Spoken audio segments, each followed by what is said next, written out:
前方未知路段，请谨慎驾驶。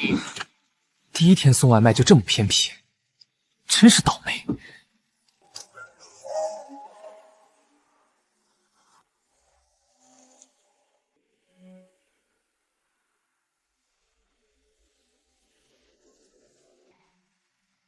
这雾怎么回事？不管了，先冲过去。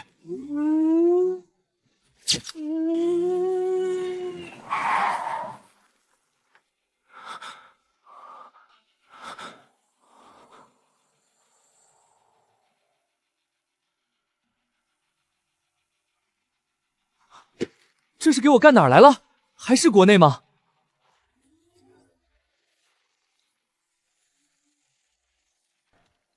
老同志，你们这是在演难民吗？娘嘞！铁妖怪进村了，大家快跑啊！救命啊！妖怪来了！唉，什么毛病？电动车都没见过。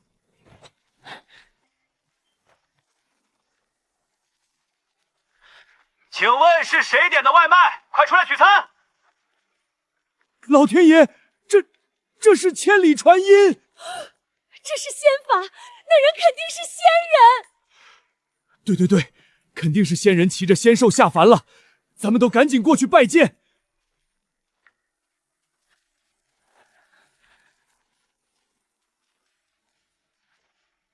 拜见仙人。仙人？我吗？老朽乃是陈溪村村正陈忠，不知上仙驾临，有失远迎，还请上仙恕罪。陈溪村，不是三阳村吗？难道跑岔了？我就是一个送外卖的，什么上仙八仙的，谁能告诉这是哪里？还有这份红烧肉盖饭是不是你们点的？回上仙，此地乃永和乡陈溪村，归大雍王朝管辖。啊！大雍王朝，我穿越了吗？娘嘞，这莫非就是仙膳？真香啊！老天爷嘞，竟然还有肉，我都忘了肉是什么味道了。上仙，如今边关打仗，加上天灾连年，更是青黄不接。小老儿斗胆求您，可否将仙兽里面的仙膳卖与我们一些？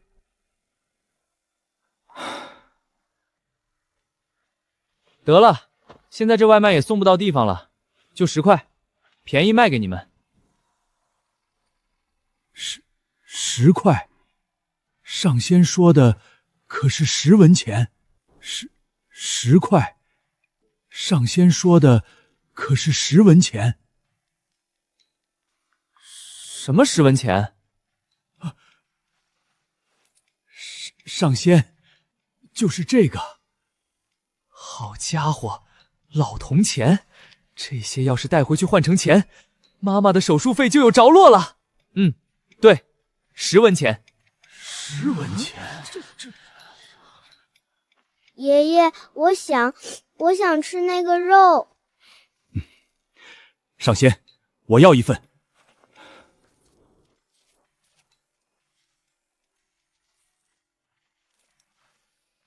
哎，别叫我什么上仙了，我就是个卖货的，叫我姜老板吧。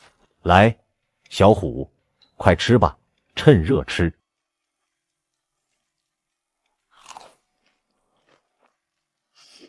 好吃，太好吃了！爷爷你也吃。好，爷爷也吃。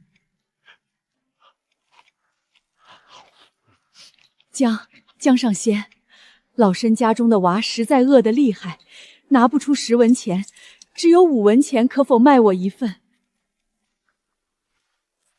5枚就5枚吧。谢谢上仙，谢谢上仙。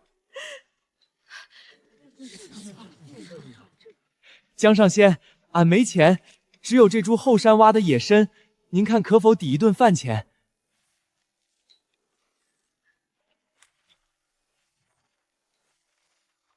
行，行吧。谢谢上仙，谢谢上仙。婆娘，娃子儿，今晚有肉吃了。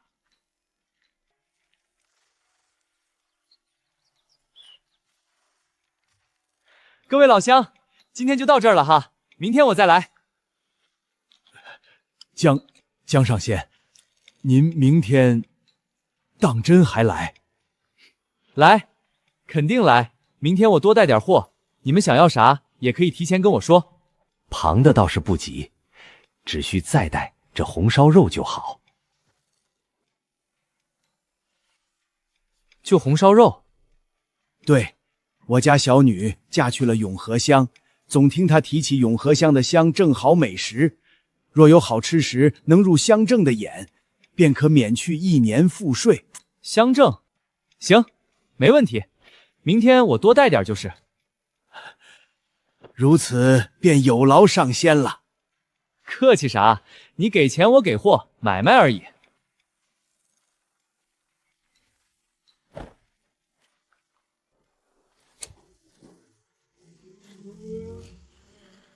啊！你们看，上仙在驱使那铁壳子妖怪。那妖怪不是死了吗？怎么又活了？呸呸呸！这叫仙兽，别死不死的不吉利。对，仙兽肯定是仙兽，请上仙慢走。这群人脑补的能力倒是强得很。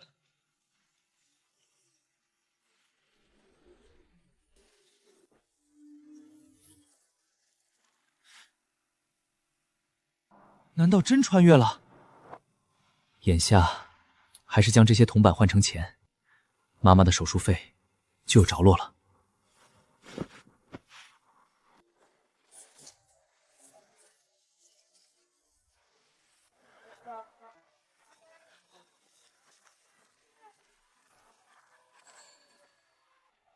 小伙子，出货还是进货呀？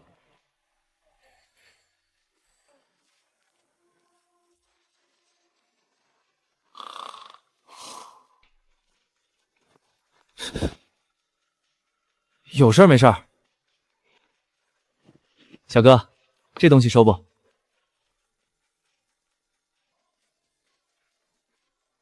东西干净吗？货肯定没问题，你就说收不收吧。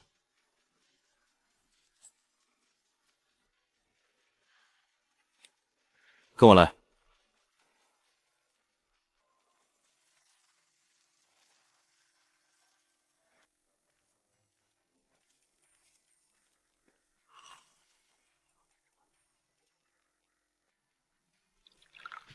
小兄弟，来，喝口茶。东西拿出来我看看。开门的都是老东西。那能值多少钱？兄弟，你耍我呢？什么意思？你自己看看你这钱上注的是什么字？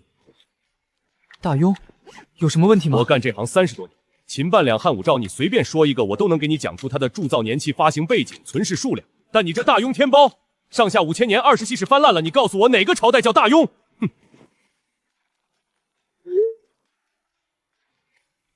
唉，白高兴一场。小兄弟，虽然不知道你这东西是哪儿来的，但可以肯定的是，你被当冤大头了。打扰了，抱歉。小兄弟，这行水太深，你把握不住。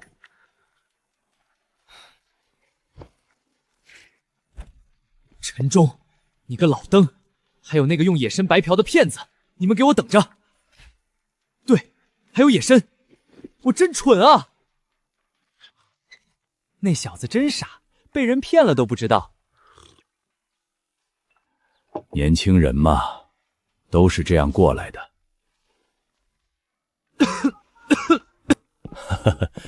小兄弟，你还有什么事吗？老板，这个收不？啊！好啊，好啊！小兄弟，这你从哪儿弄来的？老家地里挖的。你当这玩意儿是萝卜呢？35年的野参，品相这么好，市面上也是有价无市。老板，这东西能给多少价？ 10成价3万，小兄弟愿不愿意出？既然掌柜诚意不够，那我到别家再问问。别，小兄弟先坐下，价钱咱们再商量。5万，我给你个诚心价。8万，小兄弟，5万已经是顶天的价格了，你拿去别家最多也只能给你4万。唉，老板，我现在手里可不止这一株，咱们以后合作的机会多的是。我也说个诚心价，6万，行你就收，不行我就走。6万就6万，小兄弟，你手里当真还有货？货肯定还有，老板只要诚心收，以后有货我就给你送来。好，6万，转账还是现金？转账。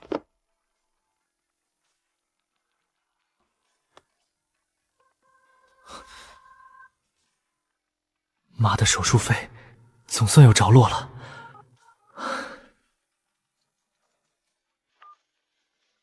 小杨，你快回来，向你爸要债的来了，把咱们单元门都堵了。好，我马上回来。老板，我这边有点急事，下次再聊。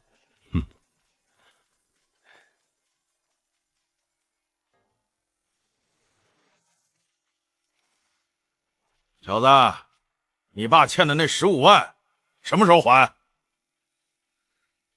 我爸是被你们骗的。骗！白纸黑字写的清清楚楚，怎么想赖账？我没钱。没钱？你今天刚跟你妈交了几万块的治疗费，没钱？没钱。哼，那行，我们这就上医院找你妈要。你们敢去骚扰我妈，我现在就报帽子叔叔。那你想怎样？说个章程。给我几天时间，我想办法。哼，3天，你还不上，就别怪哥几个了。咱们走。3天时间，靠跑外卖根本不可能，只能再去晨曦村拼一把了。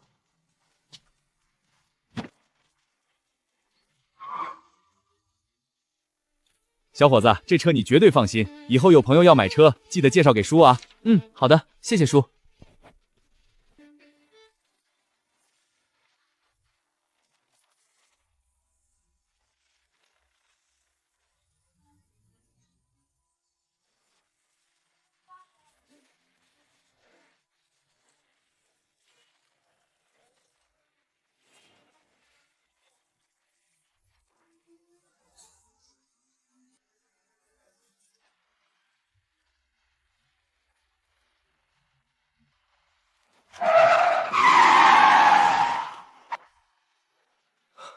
完了，穿越失败了，肯定是哪里不对，再来。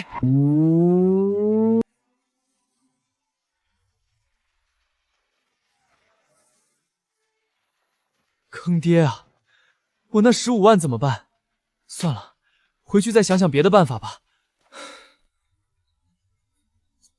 雾，对，穿越那天就是这种雾。稳住，再来一次。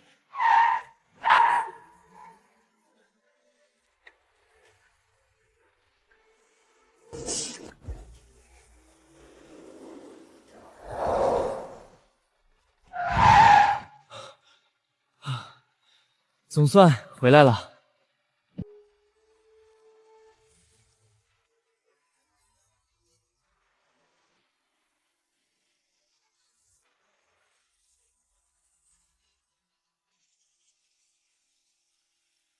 娘爷，又有铁妖怪来了！快跑，大家快跑！至于吗？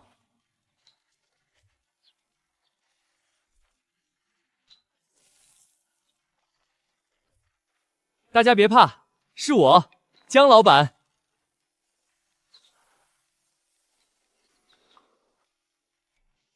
大家别慌，是姜上仙，咱们认错了，咱们赶紧过去请罪。对，咱们都过去。姜上仙，是咱们糊涂了，竟没认出您来，还请恕罪。不要客气，叫我江老板就是，我可不是什么上仙。是，江上仙。得，你爱怎么叫就怎么叫。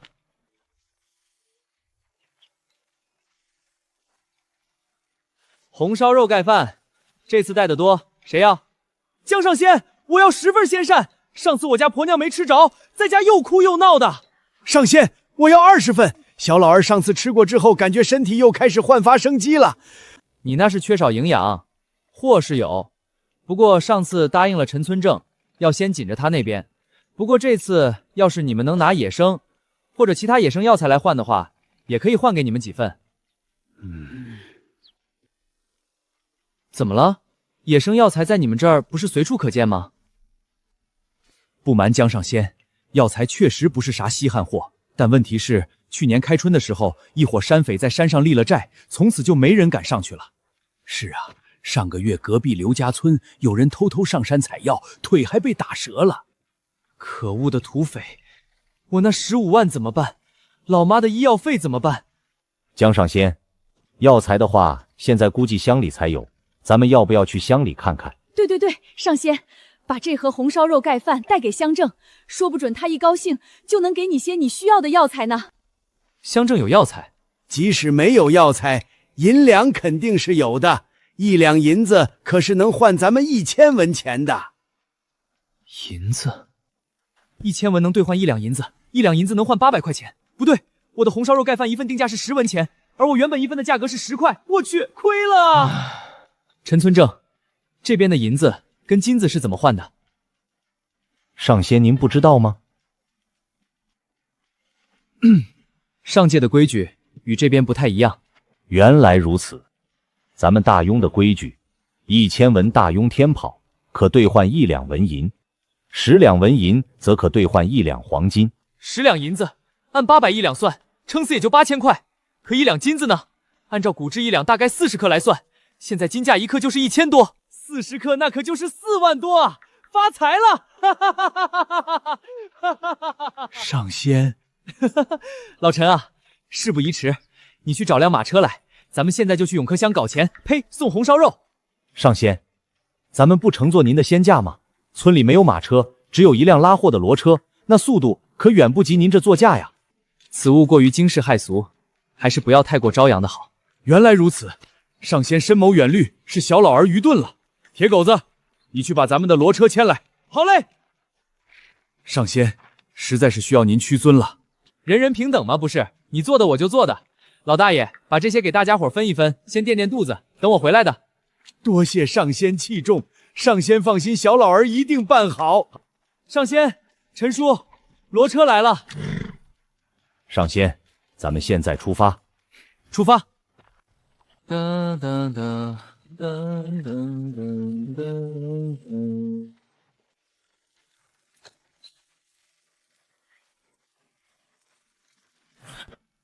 哪里来的乞儿，滚开！两位大哥行个方便，小老儿乃是陈溪村村正陈忠，有要事求见乡正大人。老爷没空见你这种泥腿子，滚！哼！小老儿这次来就是特地为乡正大人献上绝世美食的。就你，当狗还当出优越感了不是？上仙，不可呀！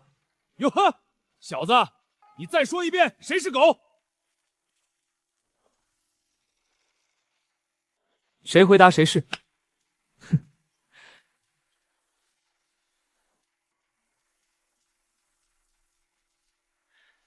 这州府不错，憨不少吧？小子，小心你的舌头！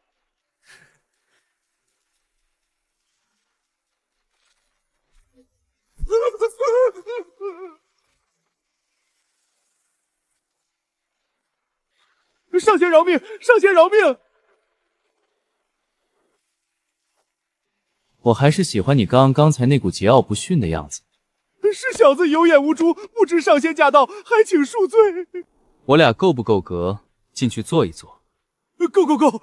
上仙稍等，小人马上去请管家过来。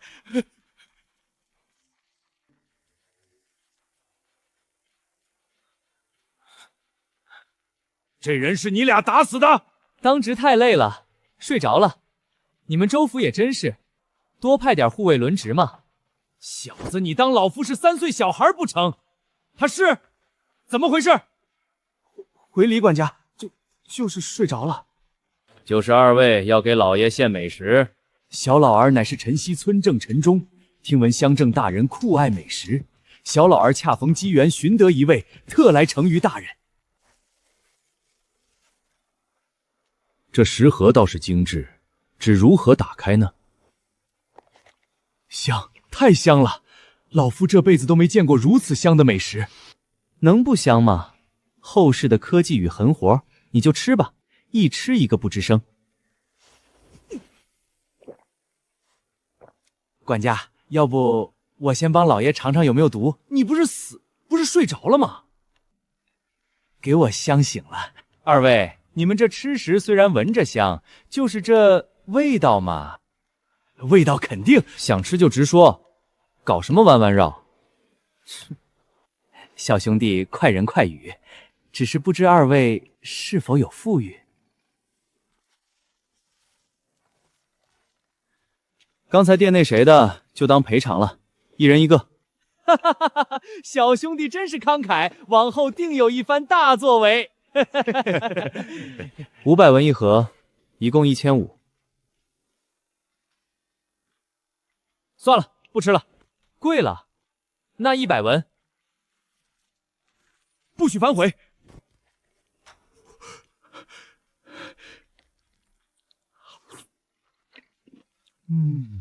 李管家，咋样啊？您说词儿啊？妙妙啊！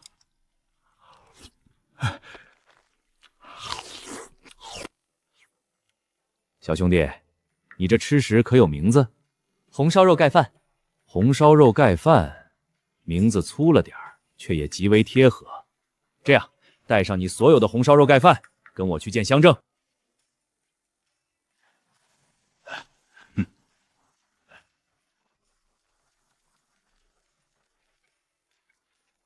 老爷，陈溪村村正陈忠特来给老爷献上美食。那穷地方能有什么好东西？老爷此言差矣，这美食小人刚尝了，堪称人间美味。哦，能被你夸赞的美食倒是不多见呐，呈上来。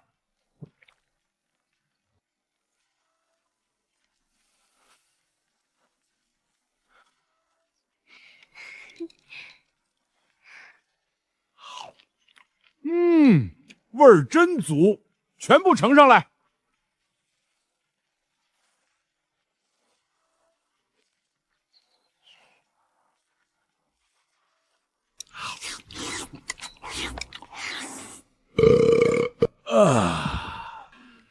舒服，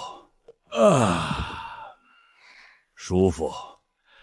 二位，这等绝世美味，今日可还有？今天带的就这些了。那就明天，明天你再多带些，带10份来。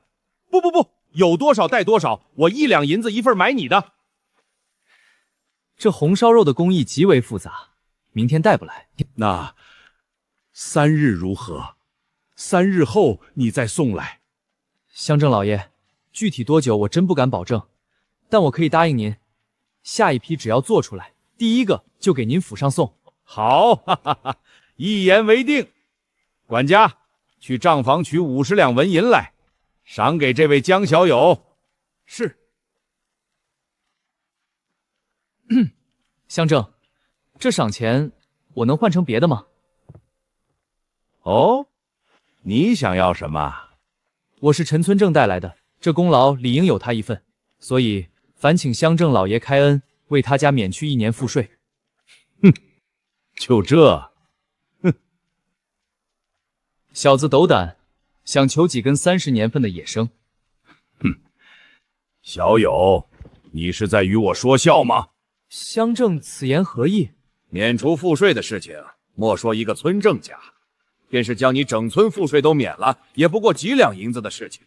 但你可知30年份的野山参市面上是什么价？20两，那还是有价无市。品相好的30两都有人抢着要，你一张口就要几根，胃口也太大了吧？一根就要20两。村正恕罪，是小子不懂行情，那便还是依您意思吧。也非乡正小气，这等年份的野参是能吊命的宝贝，平日里都掌握在那些大药行和真正的豪门贵族手里，我这小小的乡政府也是寻不到的。唉，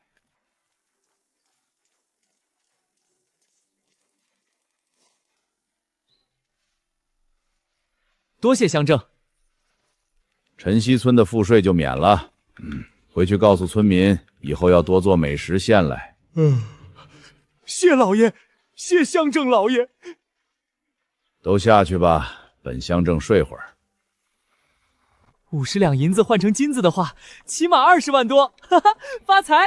上仙，您为何不直接答应乡正3天后送去？那您能赚更多。这叫饥饿营销，是没吃饭的营销吗？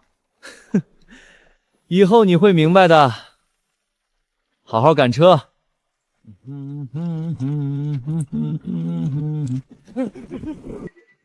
你们干什么的？大爷，行行好吧，给口吃的吧，孩子3天没吃东西了，求求您了，什么都行，一口水也行啊！跟我走，再拒着小心吃刀子！跟我走，再拒着小心吃刀子！两位，赶紧走吧，这帮人饿急眼了，什么都干得出来。多谢官爷。官爷，这是打算把他们往哪儿带啊？还能往哪儿带？这群流民跑进了定川县城，但今年县里也困难啊，县太也养不起，就只能往外遣返。老陈，咱村里有没有空着的房子？有是有，可那些都是村里人的祖宅呀，乡里都备过棒的。您不会是想要收留他们吧？那没人要的房子有吗？也有，村西头有间土坯房塌了半边，一直空着。官爷，既然他们无处可去，不如都交给我吧。大胆！私聚流民，你想造反不成？大胆！私聚流民，你想造反不成？流民已经送出定川县了，您两位说是吧？对对对，你可得把他们看好了，千万别我俩惹麻烦。您放心，他们以后永远不会出现在定川县城中。算你们命好，这位老爷心善，愿意收留你们。打今儿起，你们就跟着他了，都放机灵点儿。各位乡亲，我知道你们遭了灾，活不下去了才背井离乡，但是从今天起，你们不用再过饥寒交迫的日子了。跟着我走，我不敢保证你们吃香喝辣，但是我可以保证你们每个人每天2顿饭，管饱。两顿？真的假的？管他真的假的，跟他走一遭就是了。就算是要做苦力，也总比在路上饿死的强。老爷，我跟你走。好，圣君好呀！你们只管带上你们的同伴，有多少带多少。不想跟我走的，我也不强留。你们大可以自寻去处，但我丑话说在头里，谁要是再往定川县城跑，让这2位官爷待着了，可小心掉了脑袋。这位贵人，只要您管饭，那就是救命之恩。您先坐骡车走着，咱们几人这就去找同伴，一会儿就跟上您。好，等你们到了晨曦村，咱们就开饭。老陈，回村，先把他们安置在你说的那破房子里。江上仙，使不得呀，这可都是流民，饿疯了啥事儿都能干得出来，万一起了歹心，你就说山上的土匪要不要剿了？上仙，您是想用他们剿匪？您没开玩笑吧？您看他们的样子，连风都能吹倒。放心，我有办法。还有，那些有地气但没人住的空房子，你也帮我打听打听。过些日子我打算都买下来。啊，那可不是一笔小数目啊！钱的事儿，我想办法，先回去吧。我的个乖乖，流民啊，那不是流民吗？咋进咱村了？好像是江上仙带回来的，你看，上仙在车上呢。上仙这么做肯定有他的道理，咱们等他们到了再说。老陈，房子在哪儿？带我们过去。这边，您跟我来。从今天起，这个院子就是你们的家。我既然把你们从官兵手里捞出来，就不可能饿着你们。饭1天3顿管饱，这条是铁打的规矩。您到底图啥呀？您不会想把咱们卖了吧？哪有天上掉馅饼的好事儿？咱们这群人自己都嫌弃自己，您还是给咱们派点活，这样咱们也安心。确实有点活要你们干，而且在我这儿做工，做好了就管饭，甚至以后还给工钱。工钱？哪有这种好事儿？现在我需要招一批人，首先是后勤，有会做饭、会打扫的吗？举手。老爷，这个我会。好，从今天起，你们3人负责这个院子的卫生以及所有人的伙食，饭管饱。我的老天爷爷，扫个地、煮个饭就管饱，这都快赶上壮劳力下苦窑了。老爷，我也会，我也能干。接下来，我需要一个识字的人，你们当中可有识字的？老爷，我会。你叫什么名字？宁晴儿。你既然识字，为何会沦落至此？家父曾是私塾先生，我自幼跟着父亲学了些字，后来父亲被人寻仇害了，母亲也跟着去了，就剩下我了。好，从今天起，帮我跑腿办事，登记人员，记录账目，每天饭管饱，谁的活干得好就给谁记工钱。先把刚才那3个后勤的名字记下来。最后，我需要一支保安队，要求只有1个，年轻力壮。上仙，保安是啥？保安，顾名思义，就是保护大家的安全。原来如此，这活儿可能会有危险，所以每个人不仅管饭，而且都有工钱，每天15文。我的天，每天15文，这年头就算去给县太爷当差也拿不到这么高的工钱啊！你没听说吗？有危险！老爷不是说了吗？保护大家安全。咱们既然吃人家的、住人家的，保护大家安全不是应该的吗？老爷，选我，选我！好，算你一个。还有人吗？最好是当过兵或者练过武的。回老爷，俺叫徐猛，早年在边军里当过几年大头兵，杀过北漠的蛮子。那你怎么成了流民？俺被调去打南楚了，结果中了埋伏，上千号人都死绝了。俺侥幸没死透，捡了条命回来，但又怕给定个逃兵，索性就跑了。本来是打算上山当土匪的，结果就遇上您了。好，那从今天起，你就是保安队队长，也就是头头。你挑些汉子，尽快组织操练。是。老陈啊，家里有不用的锅碗和柴火吗？借点儿。有，江上仙要用，送你就是了，何必说借？那行，管做饭的，现在跟陈村正去取锅碗瓢碗，立刻生火做饭。好嘞。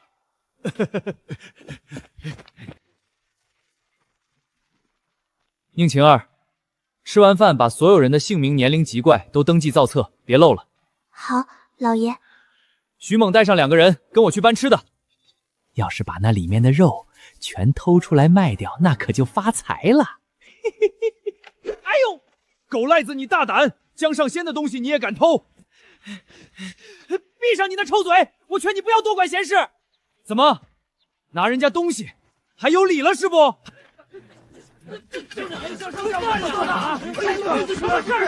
你们怎么回事？江上仙，这人偷您东西。我就是好奇过来看看，对，看看。看，我呸！咱们村哪家没被你偷过？你认识他？咋不认识呢？村里出了名的二溜子，一天天游手好闲的，四处偷偷摸摸的。街上仙，你可小心点儿。他刚才还准备打开你的仙兽，准备进去拿东西呢。我没有。徐猛，拿下他。是。这个仙兽是往返2界的生命线，也是咱们大家伙吃饭的根基。你碰别的也就算了，但是敢碰这仙兽，那对不起，不能原谅。徐猛先给我揍一顿再说。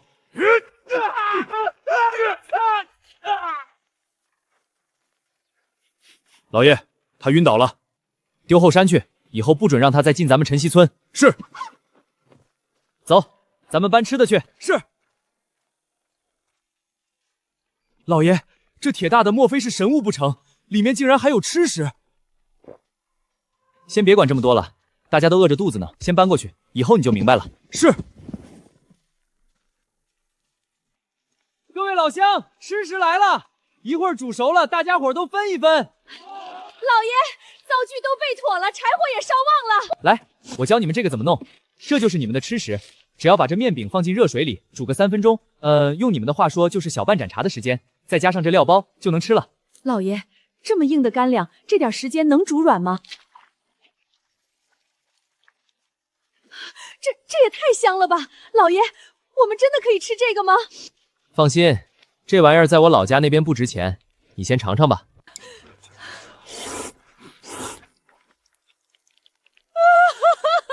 你哭啥说？香太香香了。说说味儿啊！俺这辈子也没吃过这么好吃的东西，俺那是激动的。方法会了吗？会了，老爷，您简直就是活菩萨呀，给咱们吃这么好的吃食。这玩意儿不算什么，等以后我条件好了，自然也有更好吃的等着你们。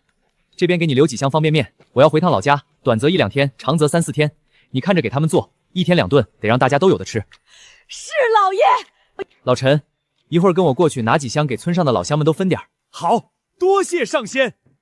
这段时间他们就交给你了。上仙放心，包在我身上。走，咱们先去村口。老陈，我先回去了。好，上仙您慢点儿。老陈，我先回去了。好，上仙您慢点儿。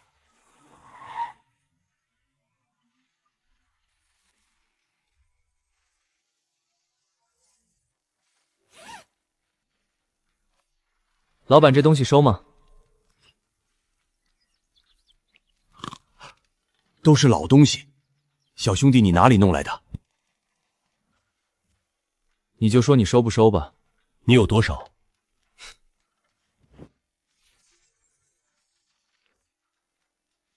就这些了。成色都差不多，如果加上那个钱袋，18万，小兄弟愿意出吗？成交。先把外债还了。妈妈的医药费虽然已经预留到了下月的，但未来还要持续开销，加上又收养了这群流民，也要解决温饱，还是要想办法继续搞钱啊。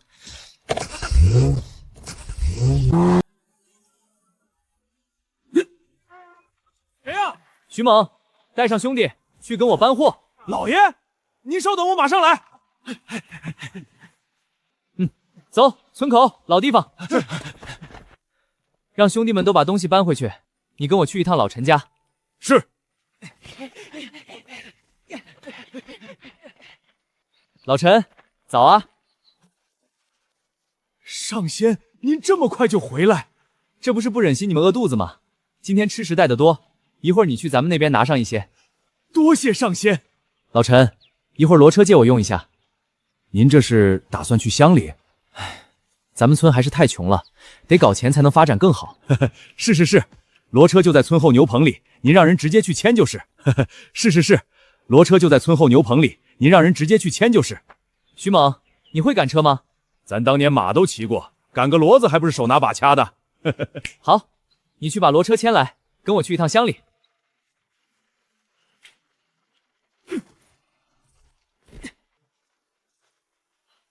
姜老板，您来了。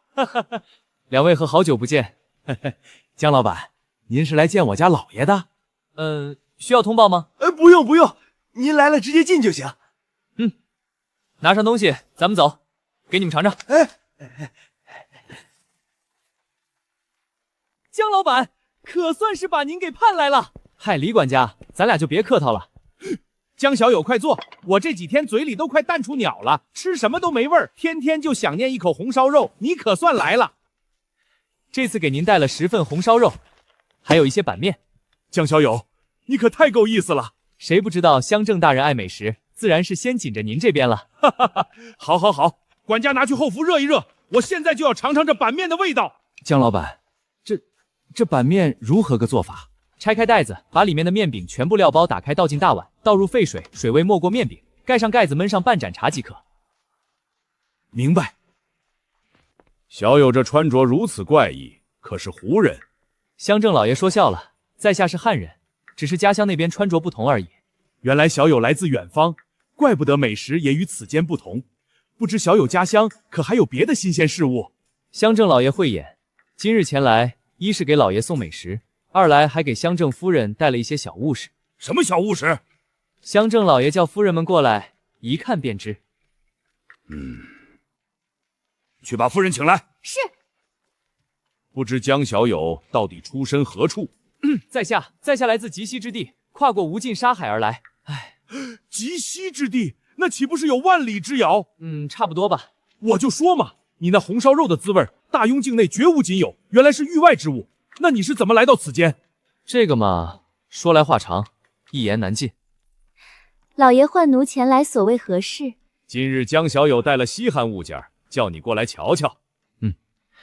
这便是我为几位夫人准备的一点小玩意儿。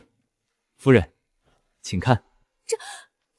此物莫非是传说中的金银平陀鸾凤镜？不，夫人，金银平陀鸾凤镜，我曾经有幸在王府里见过，亦是不及此物分毫。那江公子，这到底是何物啊？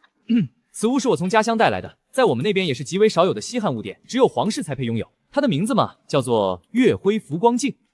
夫人要是喜欢，在下便卖给夫人。名字极好，完全是名副其实。只是公子，此物太过于贵重，公子还是小心保管。既然来了，说明此镜与夫人有缘。夫人既然喜欢，那在下岂能不割爱？夫人，只需这个数，400两。江小友，这45两，45两，这么便宜？老爷，您看，江小友万里迢迢带来的稀罕物，你们既然中意，那就买了吧。谢老爷，谢老爷。一会儿管家给你支银子，江小友也算给咱们家面子了。市面上一面像样的金银平夺鸾凤镜也得要这个数，但是论清虚度却远不及此物。哈哈哈，45两，4两半的金子，换成后世货币那就是28万，我还真是个赚钱小能手。这便是我给夫人准备的第2样惊喜——飞跃云芝。飞跃云芝，听名字，莫非是口芝？这东西怎么自己钻出来的？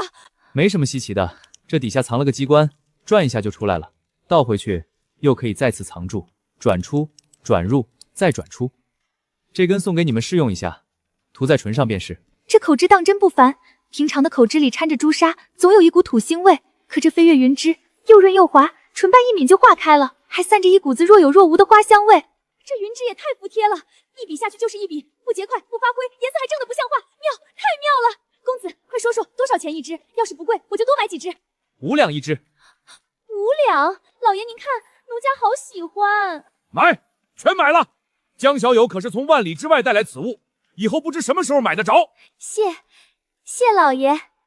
不知江小友这次带了多少？也不多，20支。好，一会儿管家给你算账。老爷，夫人，菜好了，快端上来！快拿筷子来！哼，好，就得吃板面，简直是人间美味。乡正老爷可还满意？满意，非常满意。江小友，下次可要早些来啊，这点吃食可撑不过3、5天的。1周后我应该还会过来，到时候再给您带几道新菜试试。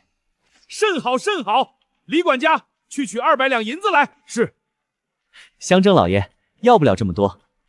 多出的是赏你的。你这次不仅满足了我的口腹之欲，更是让夫人喜笑颜开，我自当重赏。乡正老爷，所有的口脂都在里面了，另外还有一件小甜食送您。乡正老爷，只需含在嘴中即可。不错，比麦芽糖还甜，还一种特别的草莓香气。此物往后也可带来。好，乡正老爷，夫人，在下还有要事在身，便先告辞了。7天后咱们再会。江小友慢走，一会儿去找李管家拿银子即可。老爷，如此贵重的东西，您这么便宜就卖给那个乡正，岂不是亏了？那些玩意儿在我们那边不值钱，那黑心的财主不是好人，咱们能在他身上捞点油水，也算做好事了。老爷，俺徐猛这辈子没服过谁，您是头一个。少拍马屁。对了，过2天你来一趟乡里，再置办一辆骡车。哼，好嘞，老爷。上仙，您回来。老陈啊，上次让你帮忙联系的房产怎么样了？都办妥了，收了4家的地契，2户带院的，2户没院的，没院子的1户500文，带院子的1户1两半，4户总共4两银子，地契都在我这儿搁着呢。这么便宜？都是闲久失修的土坯房，荒了好几年了。这样，我给你5两。江上仙，使不得，4两就够了。我那群流民得落户村里，你那边帮我张罗张罗，入籍费啥的就从这1两里扣。这几十号人总不能一次全报上去，最多也就10个的来。但即便以后全报上去了，也用不了这么多，100文足够了。没事儿，给你了你就先拿着，保不齐以后还有别的地方需要你帮忙。那行，我先给你存着。好了，赶紧带我去看房子吧。您跟我来。上仙，就是这里，院子有点破旧，先凑合一下吧。确实旧了点儿，看来找个机会得翻新一下。老爷，您要这么多房子干嘛？您一个人也住不完啊。那4间房，一间我自己留着，长满草那个带院的收拾出来做大食堂，另外2间，一间给后勤和宁晴儿住，还有1间归你们保安队。老爷，我不知道该说啥好了。这有啥？咱们都是劳动人民，要团结。老爷，我给你磕一个行吗？去你丫的，没出息！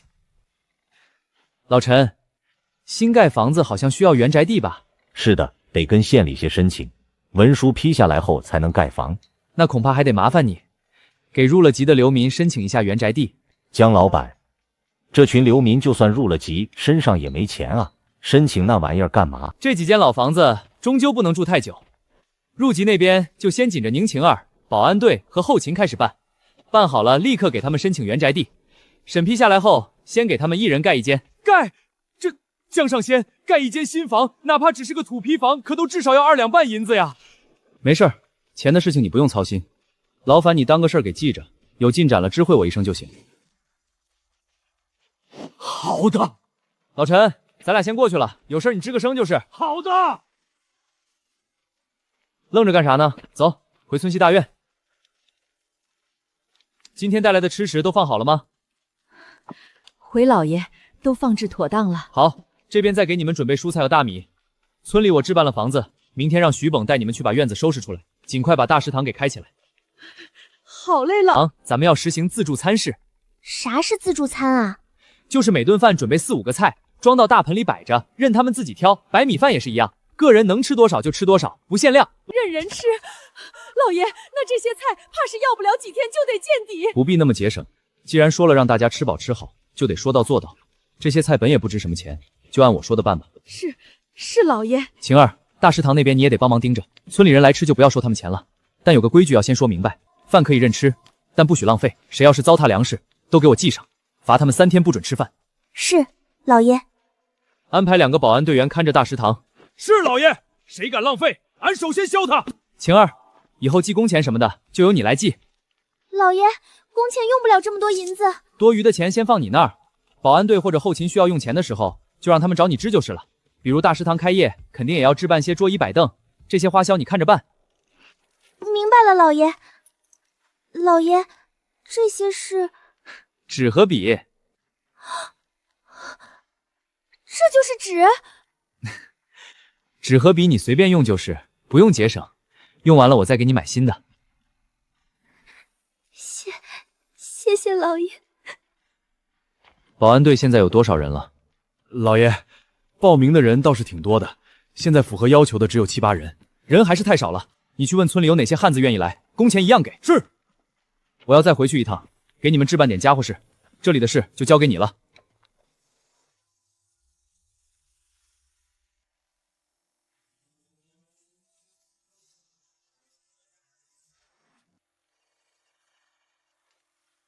喂，翔哥，啥事儿？你死哪儿去了？电话也打不通，赶紧来医院，你老妈病情恶化了。好，我马上来。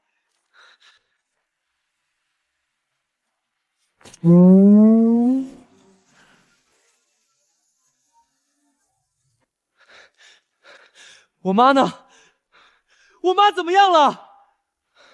病情恶化了，进去好几个小时了，快出来了。妈。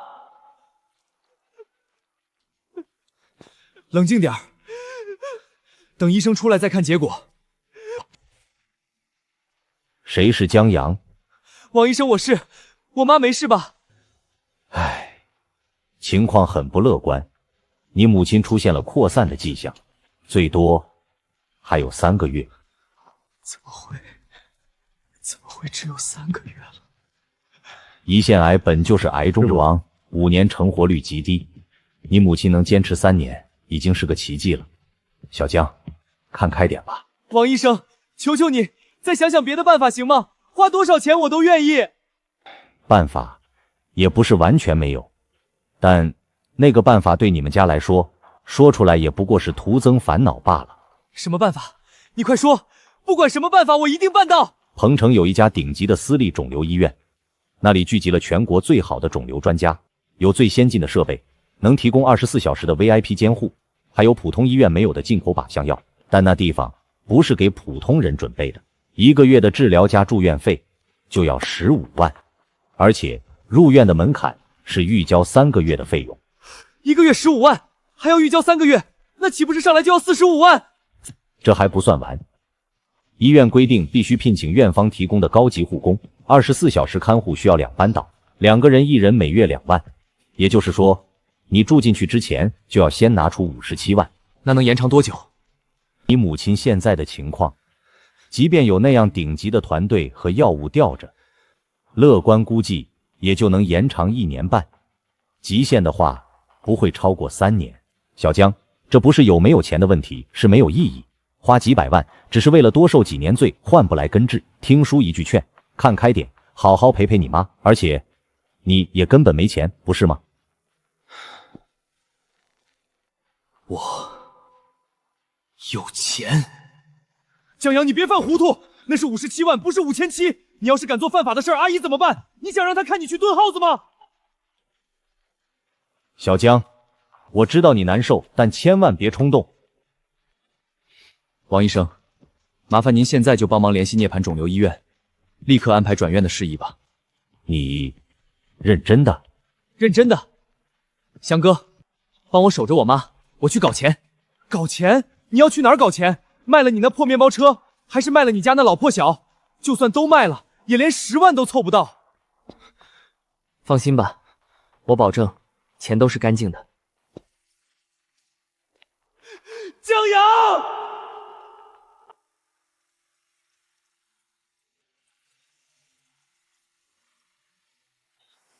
香哥，你回来了，弄到了。你不会真去抢银行了吧？放心，我没那胆子。你现在干啥我都不觉得奇怪。这事儿我暂时还不能跟你说，但你相信我，我绝对没有违法。等以后时机成熟了，我会告诉你的。香哥，你先回去吧，辛苦你了，这里我守着。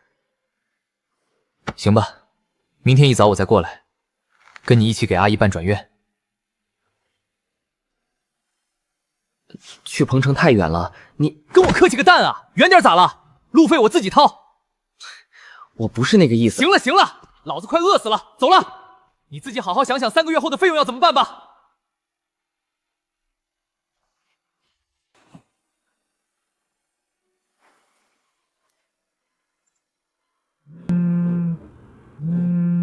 这一次，我能靠着从大庸赚回来的黄金解决燃眉之急。但下次呢？3个月后，又一个57万，而且以后每3个月都要搞到57万才行。修路的事，只能先缓缓。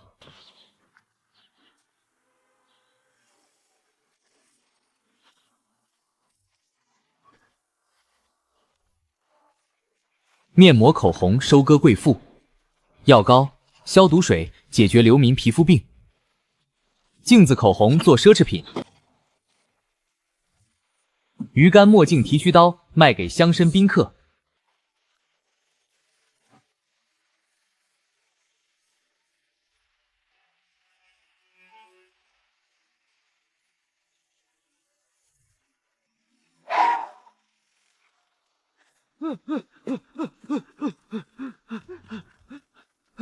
江上仙，您可来了！江老板，出大事儿了！那帮流民，流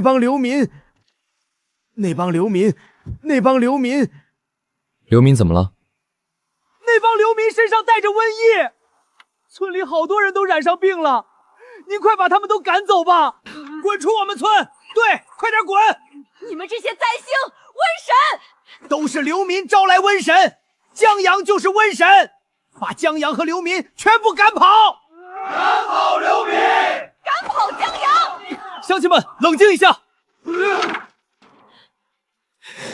姓江的，我家娃也被你带的，这群流民感染了，现在手上腿上都红了。我跟你说，我儿子要是有个3长2短，老子就跟你拼了！对，我男人前天去帮你，那劳筛子大食堂搬了趟桌子，回来就浑身痒，今天脖子都烂了。江阳，你压根就不是什么上仙，你就是瘟神，给我们招灾来了！快带着你的人滚出我们村子！你先闭嘴，把你儿子带过来，我看看。栓子，过来！这哪里是瘟疫，就是体癣，真菌交叉传染。上次就发现流民身上有，没想到短短1周传染全村。行了，我知道了，这瘟疫我能治。你能治瘟疫？他真能治？难不成姜老板真是神仙？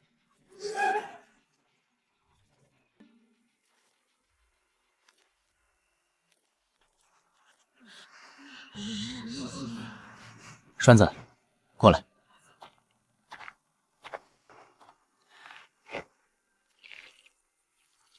等一会儿看看还痒不痒了。爹，不痒了。真不痒了？冰冰凉凉的，舒服的很。姜老板竟然真能治瘟疫，这莫非就是神仙膏？姜老板，您这神药怕是不便宜吧？不要钱，免费送给大家用就是。毕竟染上这东西，根源是我带来的流民，治病理所应当。希望大家不要再记恨流民。姜老板，您肯救我们，已是菩萨心肠，我们不该怪罪。都怪狗烙子瞎造谣，吓得我们失了分寸。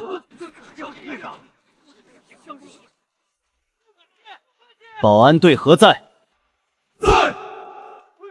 拿下他！姜老板，我只是一时慌了，以为是瘟疫，大人有大量，饶过我。掌嘴！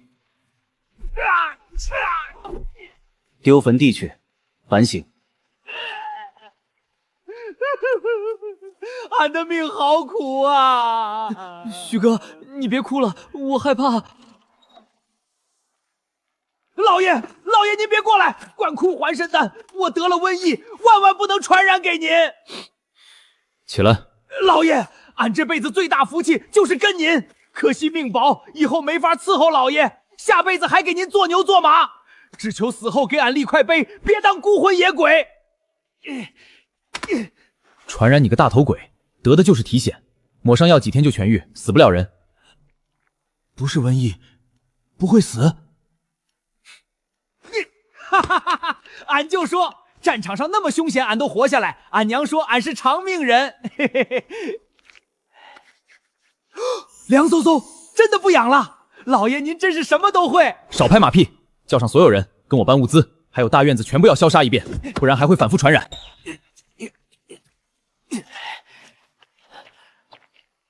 老爷，这又是啥玩意儿？这个叫显灵灯。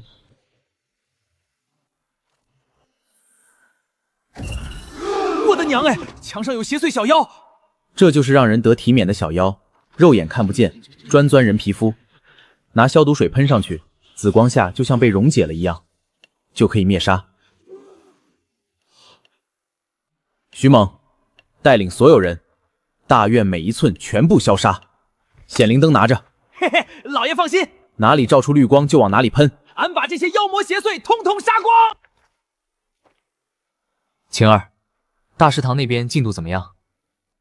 村里闹体癣，村民天天过来堵门叫骂，杂草清理完之后就停工了，没法继续施工。也没办法，等所有人皮肤都治好，再重启大食堂。这批物资，等下组织人手全部搬过来。我明天要去一趟永和乡，见乡政府夫人。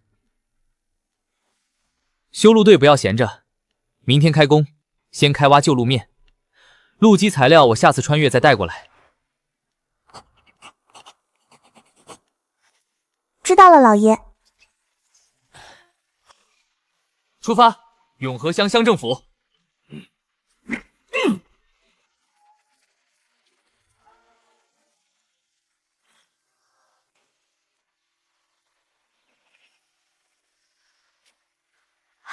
江公子，你说那可以永葆青春的仙品带来没有？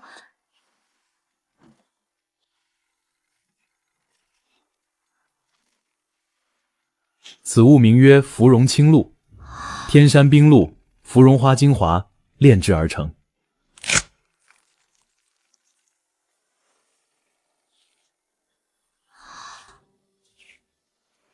静置1刻钟，等精华吸收完毕，接下即可。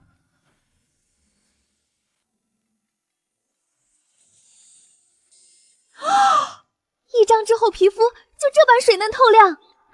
1张售价10两银子，今天带来30张，先无偿送给你试用1周，用完再谈采购。月辉浮光镜分月云芝口红，闺中好友争相抢购，货款我已经全部备好。采购数量达标10面镜子，可以享受8折优惠。数日之后，我要举办兰亭雅叙，定出县县令夫人也会莅临。盼公子带新奇茶点，还有你说的奶茶过来助兴。机会可以借此打通，雅叙之日，我准时赴约。看来这永和乡也不是遍地都是。周怀瑾这样的冤大头，县城必须得去，县令夫人也必须得拿下。徐猛，前面找钱庄，把今天赚到的银子全部兑换成金子，要31块黄金。好嘞，老爷。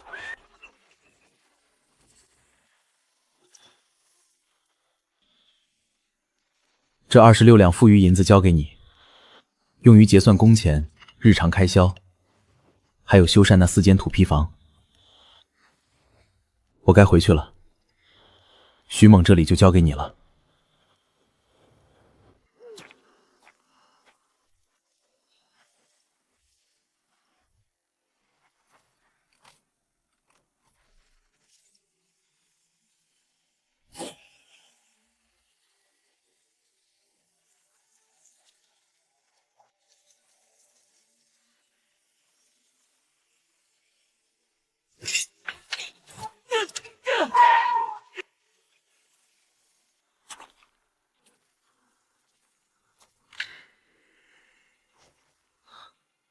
这不是猎户用的吗？怎么跑这儿来了？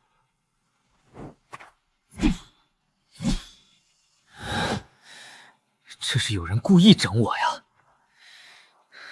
知道我会走这条路，有跟我有仇的就1个人。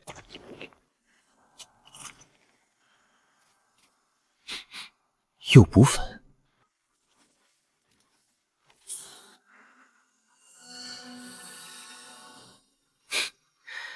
这下倒是不愁他不认了。铁吉利不能拔，拔了轮胎直接彻底报废。在大庸车子趴苗，后果不堪设想。等补好气，车速必须压到最低，每隔20分钟就要供气降温。回去之后，必须改造晨曦村的房子，修防御力拉满的车库，还要备齐全套面包车配件，不能再冒这种风险。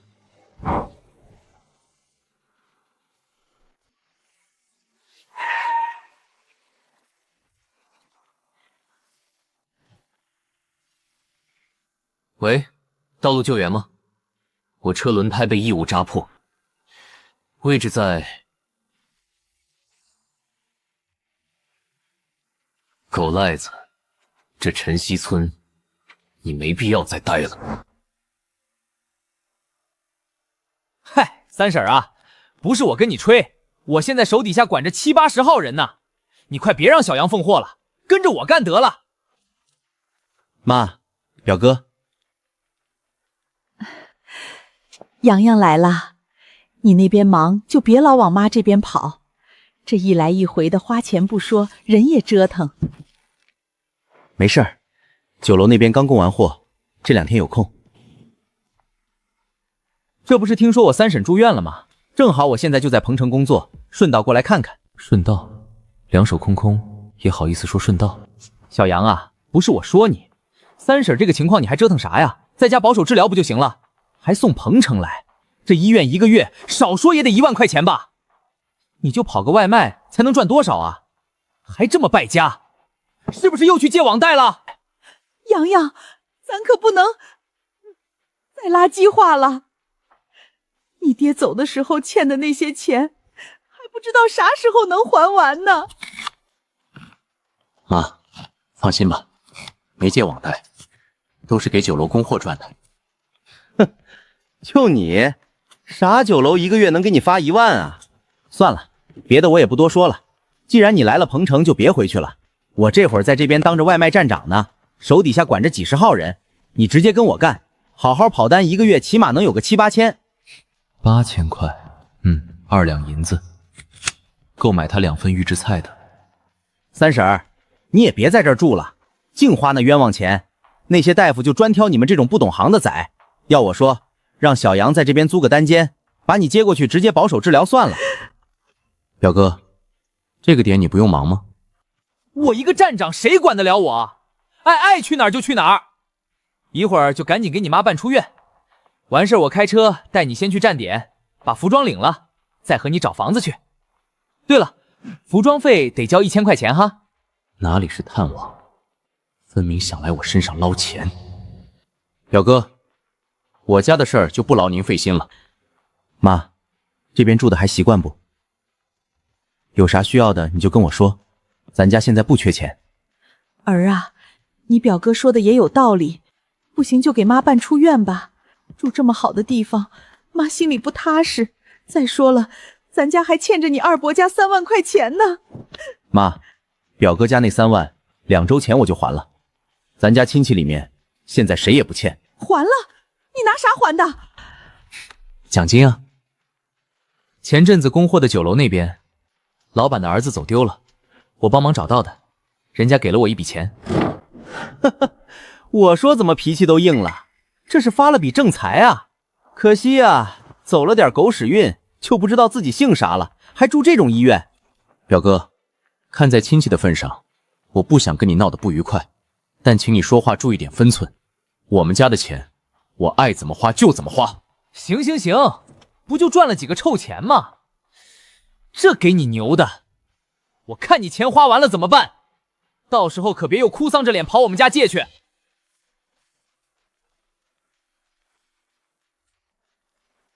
妈，差点忘了，这趟来还给你烧了2金镯子。洋洋，这一个怕是得有2两吧？你花这钱干啥呀？三婶儿，你可别听他吹牛，那俩镯子多半是镀铜的，说不定地摊淘来糊弄你的。一个2两，就他，这么一对下来，那得20万块钱。他要能有这个钱，我能把这椅子吃了。妈，给你花钱咋能叫乱花钱呢？为你花多少也值。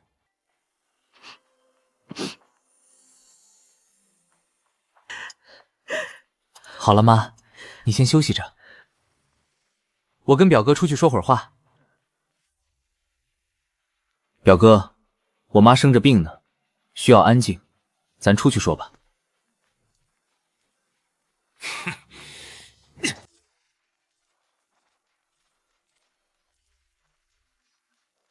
小杨啊，不是我说你，咱装不起就别装。小杨啊，不是我说你，咱装不起就别装。拿俩铜镯子糊弄你妈也就算了，还住这么好的医院，你是给谁看呢？再说了，你妈都是要死的人了，你装……江阳，你敢动我？江晨，你再说我妈一个试试。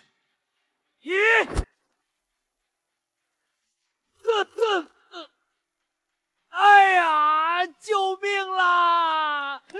护士，快报帽子叔叔，这个人疯了，快把他抓起来啊！江先生，您没事吧？需不需要我们做些什么？我没事，就是不知道哪里来的疯子，打扰了我妈休息，我教训了一下。你骂谁是疯子呢？闭嘴！这位先生，这里是高级医疗区，请你保持安静，继续喧哗就只能请你出去了。哼，不就是他在这儿花了点钱吗？能花多少？1万？我给你15000！你现在就给我叫保安过来，把他给我揍一顿！15000，先生，15000在我们这儿连护工1个月的工资都不够。您脚下这片区域，单是1个月的医疗费用就要15万。A 区3号走廊有人寻衅滋事，请立刻派人处理。你们干嘛？放开我！老子是受害者，他才是打人的。你们眼瞎了吗？破医，你们这破医院是不是只认钱啊？先生，请您配合。多谢。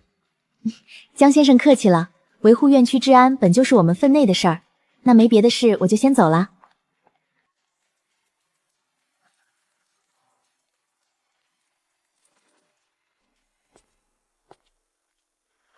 洋洋，你表哥走了？他那边临时有急事，就先回去了。洋洋，这镯子该不是你从哪儿借来的吧？你听妈的，趁人家没发现赶紧还回去，咱家再穷也不能做那违法乱纪的事儿。妈，你想啥呢？我跟您说实话吧，前阵子我不是手头紧吗？我就去刮了张刮刮乐，谁知道一下子刮出个2等奖，中了50万呢！50万？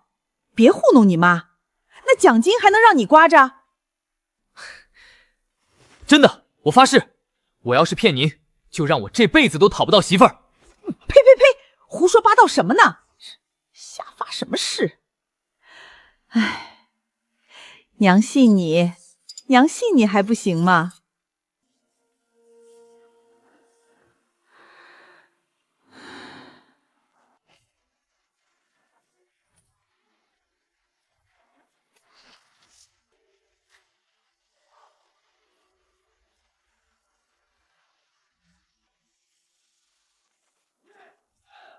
徐猛，带上人，跟我搬东西去。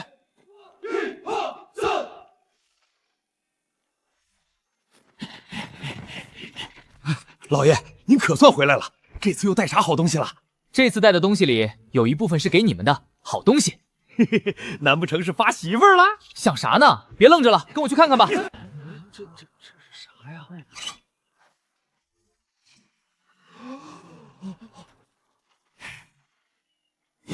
刀牛啊！这难道是百炼钢刀？这么多把百炼钢刀，这得多少钱啊？老爷，您不会是把哪家乡绅给抢了吧？抢你个大头！这才不是百炼钢刀，这叫镇月神刀，比那百炼钢刀可厉害多了。只不过还没开刃，回头让宁晴儿找个铁匠好好磨一下。老爷，这是个啥？此物名为玄冰琉璃盾，其材质坚不可摧，看似透明，实则刀枪不入，剑刺不穿。徐猛，朝我砍一刀！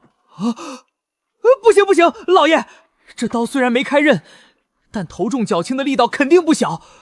我这一刀下去，万一伤了您，小的可是万死莫辞呀！让你砍你就砍，啰嗦什么？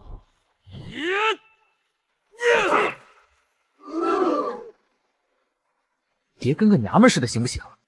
拿出你全部力量，再来！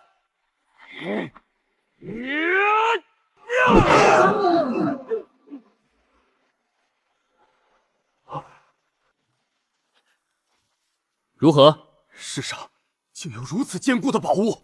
这玄冰琉璃盾不但能防御，还可组成盾阵，威力无穷。你们一人一面，先领了。还有这作训服也是，一人一套。以后但凡当值，必须穿戴整齐。谁要是不穿，罚款200文。咱们保安队以后要正地化了，明白吗？对。老爷，您这是准备组建私兵？哎，撕你个头！我可没兴趣去争霸天下。所有这一切都只是为了自保。领完了装备，把车上的蔬菜、水果、鲜肉和大米通通搬到大食堂去。老爷，咱平日吃你带的袋装菜，都已经是神仙般的伙食了，怎么还又买了这么多新鲜菜？那东西断货了，以后就吃这个了。哦，其实是担心长期吃廉价预制菜，把这群人的身体吃垮。现在有钱，要让流民吃得更健康。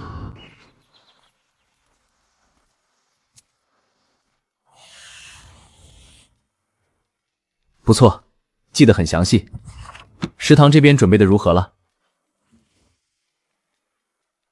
都妥当了，随时都能开火，只等老爷定个日子。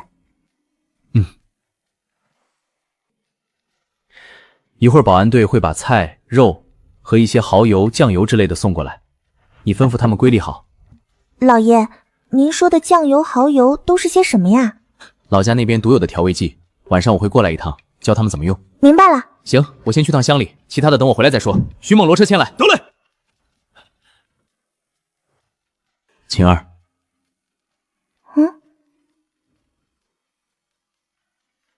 干得不错。那都是应该做的。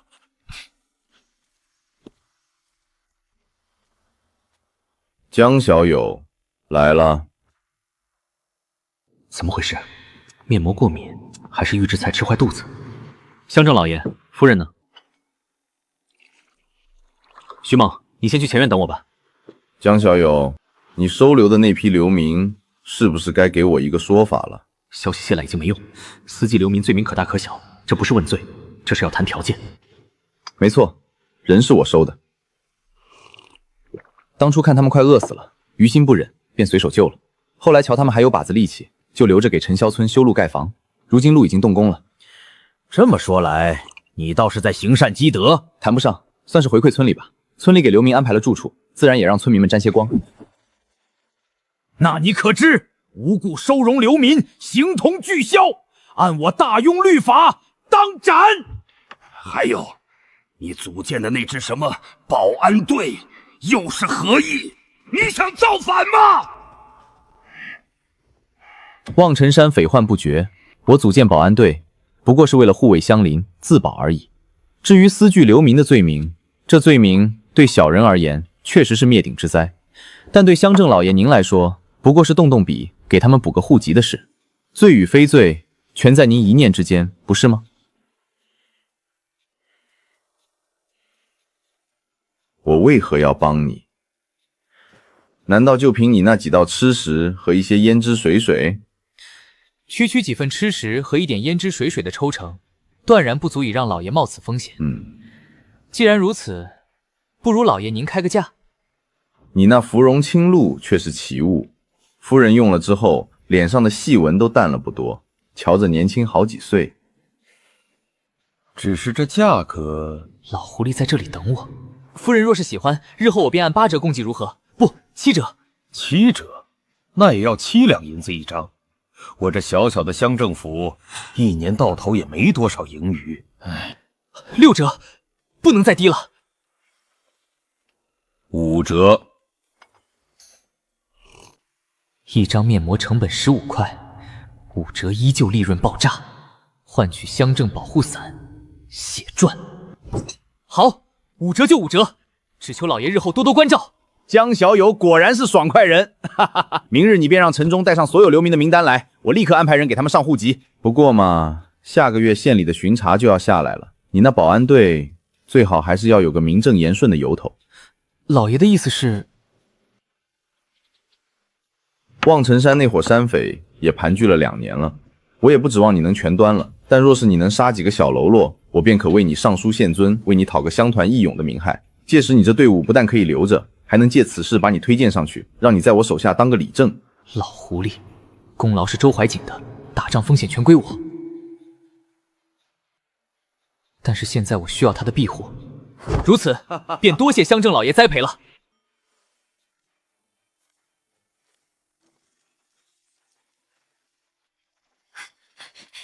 江公子，可算是把你给盼来了。你那芙蓉清露当真是神物，我感觉自己这几日都年轻了好几岁呢。夫人喜欢就好。喜欢怎能不喜欢？我那些姐妹见了都以为我寻到了什么返老还童的仙方呢。丫鬟，抬银子过来。所以啊，这芙蓉清露我可断不能停。江公子，你先给我来25贴。方才我与乡镇老爷商议过了，赶尽老爷平日照顾，日后这芙蓉清露便以5折供以府上，所以总计125两银子。5折？哎呀，江公子，这怎么好意思？你可真是太敞亮了。哪里，受乡镇老爷皮鞋，投桃报李罢了。对了，周夫人所说的兰亭雅序定在何时？便是后日。俱已妥当。那便好，我可是对江公子口中的奶茶期待的紧呐。放心，口味绝对让你满意。江小友，你们村里有个3角眼的汉子，你得多提防着。果然是狗赖子在背后告密，多谢乡镇老爷提醒。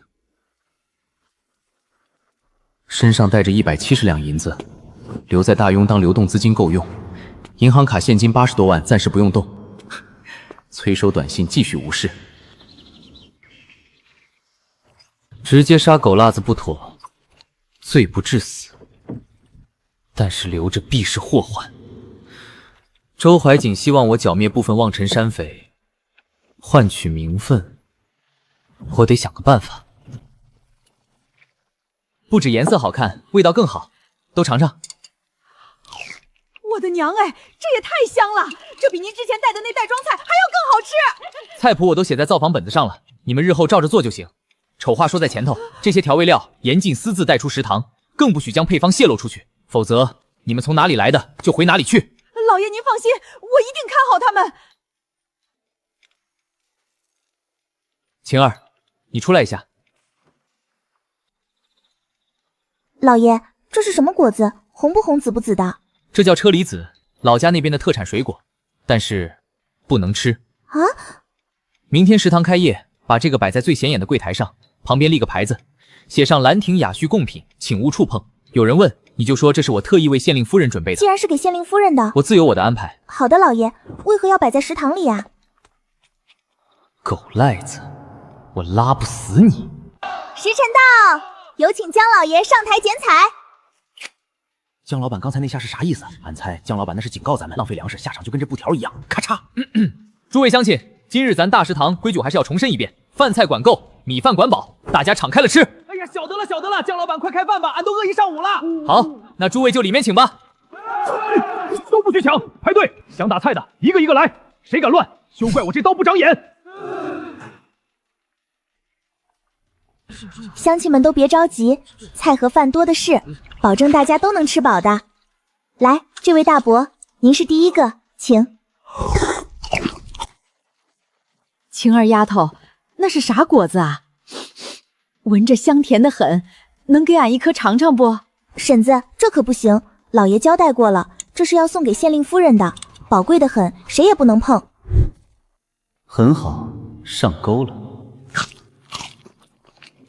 我去，肚子好疼，人亦然。江阳，你敢在饭菜里下毒？哎呀，狗兄弟啊，饭可以乱吃，话可不敢乱说啊！我请大家伙吃饭，本是为了报答村里，又怎可能下毒？对啊，狗烙子，都吃着江老板的饭菜，咋就你自己出事儿？肯定是你怀恨在心，故意污蔑。是那贡品特梨子，可是偷吃贡品这事说出来，后果更严重。哎呦喂，这是哪家的粪坑子炸了？怎么这股味儿？村长啊，你可得给我做主啊！江阳下毒啊！诸位，上次扎坏我车子的也是此人。诸位请看，此乃我从老家带来的仙家至宝显灵灯。上次瘟疫时大家也都见识过了，它不但能照出邪祟，更能照出宵小鼠辈。这个就是扎我车胎的铁蒺藜，这叫贼印。铁蒺藜但凡被宵小拿过，就会留下贼印。偷东西的人身上也会留下贼印，平日肉眼看不见，只有显灵灯才能照出来。狗赖子，真的是你，抓起来送官府！哎，江老板，这狗赖子确实混蛋，不过他爹娘在世的时候，对村里也多有功臣。管村正觉得如何处置最好？你看，不如就依大家所言，把他赶出村去，永远不让他再回来。不，我不出村，把他揉村外坟地去，守着门口，不准他再回来。好了，事情了结，大家继续吃饭。苗姐，麻烦把地上收拾收拾，烧热水冲洗地面。好嘞，老爷。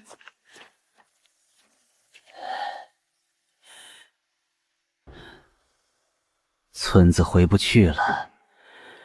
若是把江阳手里有显灵灯这件事报给山上匪众，说不定我就能留下一条命。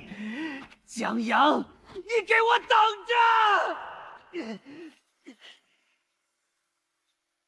着！老爷，都看清了。如何？那狗东西上了望尘山，我亲眼看着他往盘云寨的方向去了。吃里扒外的东西，肯定是去投靠山匪了。老爷，我们怎么办？狗赖子，还真是每一步都踩到了我的算计上。哼，我知道了，吩咐弟兄们去村西大院集合，操练起来。好嘞，老爷。怎么办？他们看我那眼神，就好像在看一头待宰的猪似的。相比于这些刀口舔血的家伙，江阳那张总是带着淡笑的脸，此刻想起来竟让我觉得无比亲切。哎，你说的那个显灵灯到底是啥玩意儿？回三当家，那显灵灯据说是仙界来的宝物，紫光一照，不但能照出妖魔邪祟，还能照出宵小之辈。那不就是专门照咱们的吗？你放屁！咱们是宵小吗？咱们是替天行道，是义举。日后咱们可是要昏庸的朝廷攻下上京城的。是，大当家的说的对。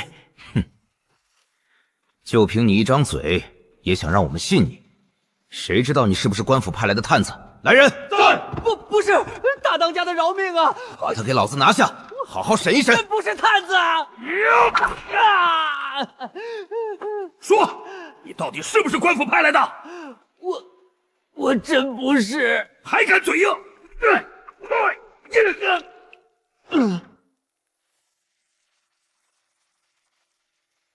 老二，你擅长刺探前行，去晨曦村走一趟，探探虚实。好。大当家的，这家伙怎么处置？用水泼醒，接着打。压根没把他当探子，就这副软骨头，官府还不至于用这么个货色。只不过今天这货能背叛自己的村子，那明天就能为了荣华富贵投靠官兵或者任何人。这种人留不得。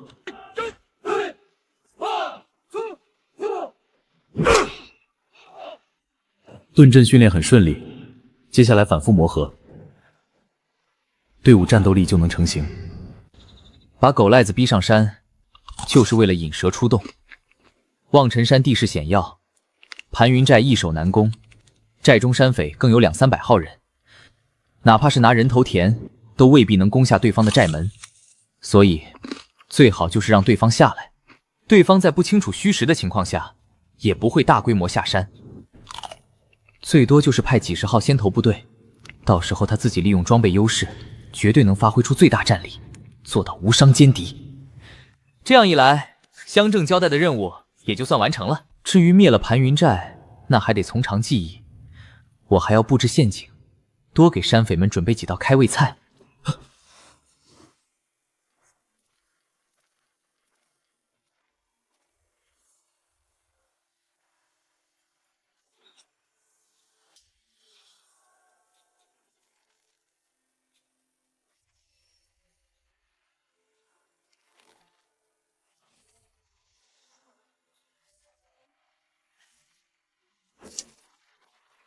我去，轻功啊！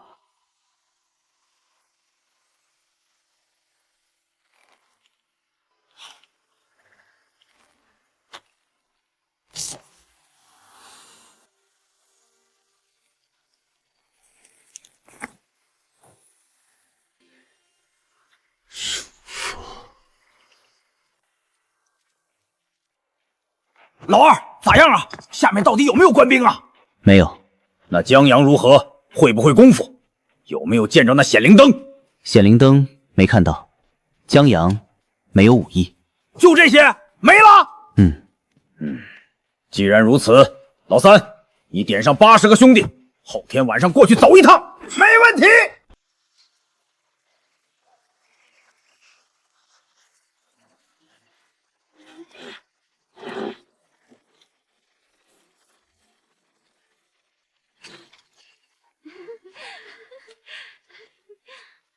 哎呦，周夫人，几日不见，您这皮肤真是愈发水嫩了，瞧着倒比我还年轻几分。可不是嘛，那芙蓉清露当真有此等神效，回头定要跟您讨几帖试试。好说好说，几位妹妹若是喜欢，回头我让管家给各位府上送去。县令夫人到。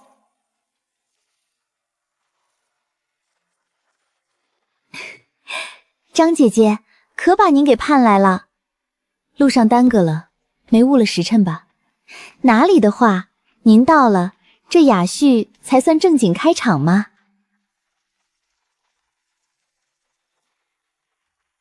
李管家，传点心。李管家辛苦了，尝尝这个。哎呦呦呦，这怎么使得？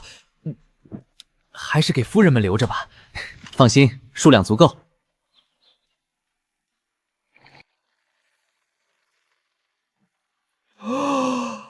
好喝！此物当真是琼浆玉液呀！茶点来喽！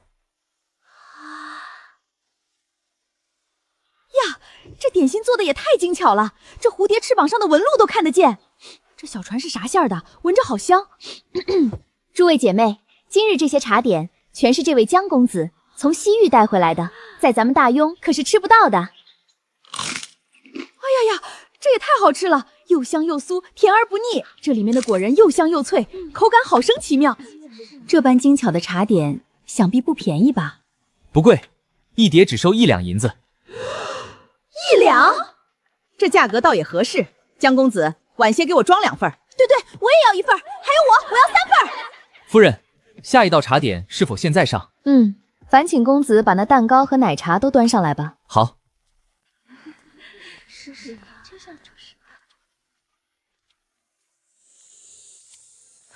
此物是？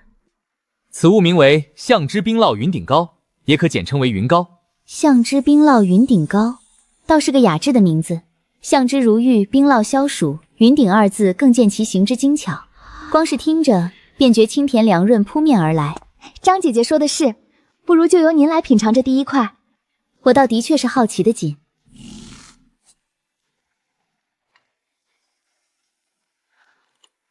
这云糕竟是如此美味，冰凉彻骨，入口即化，香甜醇厚，回味无穷，绝品，当真是绝品！江公子，快也分我一块尝尝。还有我，再都给我！天哪，这世上竟有如此美味，这口感太奇妙了，又软又滑，嘴里像含了一团云甜。这种冰凉的感觉，莫非是用冰做的？江公子，不知这云糕店价几何？回夫人，1份50两。50两？江公子，此物为何如此昂贵？此物乃是于瑶台玉露萃取西域真毒初乳凝成，膏上霜果更是西域一种奇珍，大英从不自生，需千里冰云护送，以3尺层冰含护，昼夜不蛰，方能保住这一口清液天成的原味。如此真推，周妹妹有心了。张姐姐远道而来，妹妹自是不敢怠慢。江公子，这又是何物？这就是奶茶了，也叫暴雪冰饮。暴雪冰饮，莫非这也是用那瑶台玉露调配的？那倒不是，这是我们老家的一种寻常喝法，用新鲜牛乳搭配饴糖，辅以冰块搅打而成。里面竟也有冰！今日接连见到冰制吃食，一众夫人无比惊叹，纷纷拿起杯子尝试。一位夫人吸一大口奶茶，Q 弹珍珠在口中咀嚼，太好喝了，这是我这辈子喝过的最好喝的茶饮，冰冰爽爽，真是解暑的宝贝，真想日日都能喝到此物。江公子，这暴雪冰饮想必也价格不菲吧？这么一杯只要100文。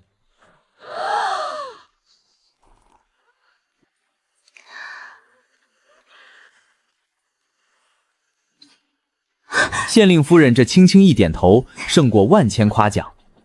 院内欢声笑语不断，贵妇吃云糕，喝冰奶茶，不停夸赞主办雅叙的周夫人。茶会持续2个时辰，点心奶茶全部一扫而空，甚至有贵妇把喝完奶茶一点点空杯子小心翼翼收进袖袋，想要带回去感受残留凉意。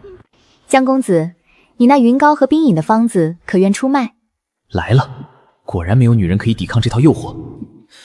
这个价格好说，500两，如何？夫人误会了，非是在下不愿，实乃不能。这方子并非我个人所有，而是我老家那边的独门秘传，严禁外泄。我只是个行商，负责将成品运送出来而已。不过什么？不过我老家那边倒是有另一种合作的模式，此法名为加盟。加盟？简单来说，就是您无需得到方子，只需支付一笔加盟费，便可获得云糕与冰饮在定山县的独家售卖权。届时总部会派专人为您指导店铺选址和人手培训，您只需承担装修费用和后续物料的费用，其余的事总部全包。独家售卖权，那这其中的利钱又该如何分配？加盟之后，店铺所有收益都归您个人所有，我们分文不取，我们只收取物料的成本。一个云糕您售50两，我们给您的加盟价只需20两。至于冰饮，原料由我们提供，您按方制作，一杯的成本不会超过40文。也就是说，我能拿到60%的利润？可以这么理解。借助县令夫人的身份做保护伞，我躲在后方做供货商，后续还可以铺开更多加盟店。这利润确实让人心动，只是不知这加盟费需要多少。100两，倒也合理。另外，此模式还有一个好处，张夫人您在定山县交友广泛，每成功介绍加盟，您都可以从她的加盟费中抽取4成作为谢礼。4成？定山县就这么大，介绍旁人岂不是与自己抢生意？夫人多虑了，我们的加盟方式会为您划定经营区域，承诺在您的店铺方圆1里之内绝不增设新店。再者，谁说这生意就一定只能在定山县做呢？江公子，你这买卖我做了，这是加盟费，还江公子收好。吃食奇异，思维更是新鲜。夫人爽快，合作愉快。有了县令夫人这条线，打入县城的第一步，算是稳稳落下了。这生意做的爽，就是不知道昨晚那小贼到底是谁。老爷，8成是望尘山那伙人派来探路的。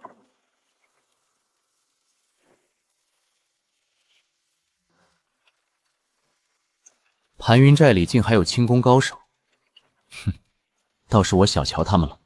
哼，管他什么高手，等他们下来，正好拿咱们新练的盾阵试试刀，来一个杀一个，来2个杀1双。回去之后，立即召集所有保安队员，咱们给山匪们准备点惊喜。是。坑挖深点，至少1.5米以上，这深度不够，人掉进去。老爷，1.5米是多深啊？一翻就能爬出来了，到你胸口这里。去几个人砍竹子，削尖了插到坑底，竹尖朝上，间距1拳，错开着插。老爷，这陷阱能行吗？那帮山匪可是有马的，跑得快着呢，万一他们一下子冲过去了，咱们这坑不就白挖了吗？双手麻利着山道2铺的2棵树中间，双手拟定的将线头在左边树干上的3圈。徐猛，你过来。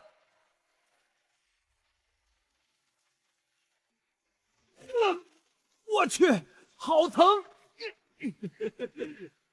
这啥东西啊？咋看不见？这叫无影线。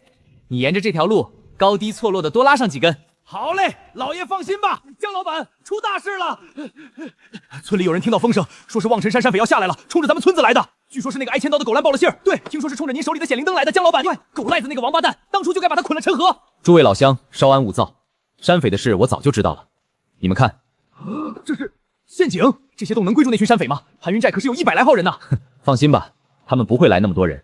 再说了，我们保安队的战力也不是摆着看的。乡亲们，只管回家把门窗关好就行。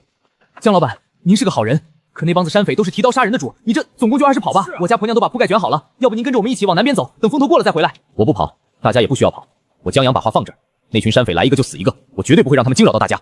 而且，大家忘记我的身份了吗？哎呀！对呀，江老板是上仙啊，算个屁！上仙搓个神通就能给灭了。嗨，你看我这脑子倒是白担心了。就是嘛，上仙还能怕几个毛贼不成？走了走了，回家跟俺婆娘打地庄去。那俺也回去睡觉了。上仙这个壳子，有时候比动嘴皮子管用多了。兄弟们，废话我就不多说了。望尘山的山匪这2日就会下来，他们想抢咱的东西，杀咱的人，烧咱的家。对这种人，你们说该怎么办？干他丫的！对杠子！没错。我们不惹事，但咱们也不怕事。都听好了，此战杀敌1人，赏银2两。凡参战者一律赏500文，受伤的医药费我全包。战死者抚恤金10两。干死那帮可恶的土匪！干他们！老爷，俺也想打，俺不怕死，求您给俺个机会。对，俺也去，俺以前杀过猪，使得动家伙。算俺一个，俺家里没人了。俺要是死了，抚恤金不要都行。好，有血性。多余的刀盾暂时没有了。那些竹枪就是你们的武器，到时候跟在保安队后边组成长枪阵，一切听我指挥，能做到吗？你们俩今晚就去山脚下埋伏着，有任何风吹草动，立刻回来报信。明白。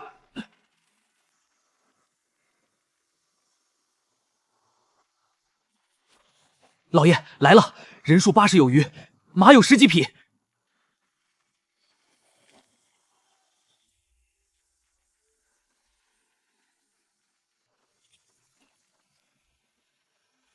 列阵，小的们下山之后，给老子杀个痛快！男的统统宰了，女的嘛，哈哈，都给老子带上山来，给弟兄们快活！杀了他们！三当家的，我这心里头咋有点不踏实呢？就咱们这80来号人，够吗？去你丫的！一群泥腿子村民，外加几条饿得站不稳的流民，有他娘的什么好不安的？在老子眼里，全是一刀一个的货。是，三当家说的是。那个狗烙子呢？让他滚到前头给老子探路。真他娘的有什么危险，正好送他个痛快。滚到最前头去，快点！各位大爷，我是来报信儿的啊！你们不能这么对我，让我在最前头，那不是让我去送死吗？废他娘的什么话！让你去你就去，再啰嗦，现在就砍了你！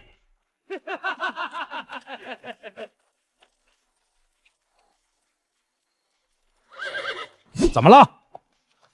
三当家的不对劲，太安静了。操，都他娘的入夜了，安静点有什么不对的？不是那种安静。您看村子那边黑灯瞎火的，半点光都没有，难不成咱们的行踪暴露了？要不咱们还是先撤吧。撤你娘的蛋！老子纵横这么多年，怕过谁？个废物，给老子滚到后边去，别在这动摇军心。你俩给老子冲过去，探探路。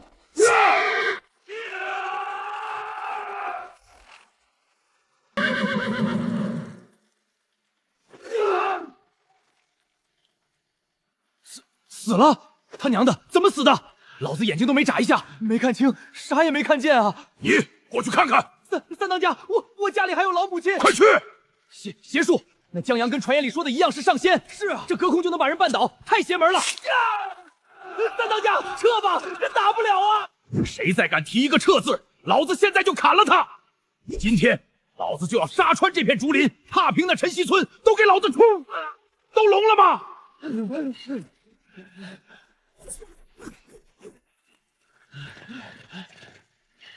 三当家的，好像就那一个坑。对，想来那江阳的神通也就只能用一次，前面应该没事了。快步前行，今晚把陈溪村给老子屠了，给死去的弟兄们报仇！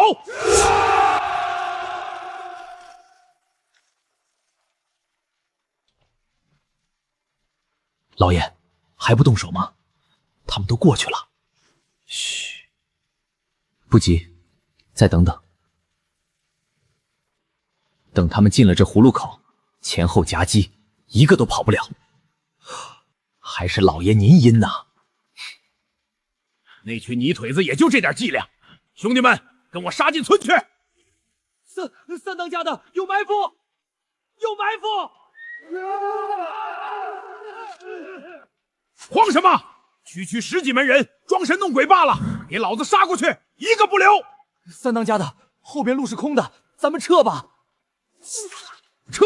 老子从小就不知道撤怎么写，谁敢再说个撤字，就是这个下场！挡！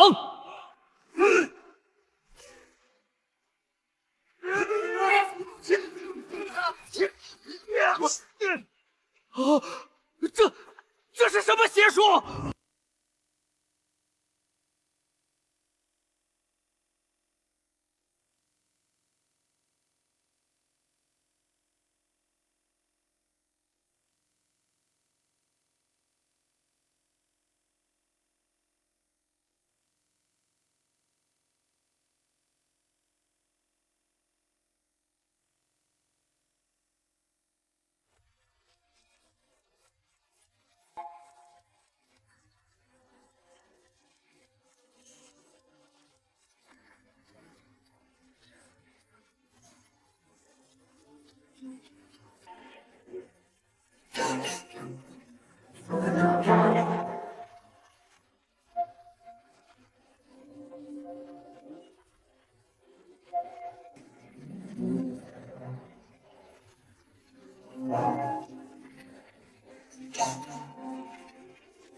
劈！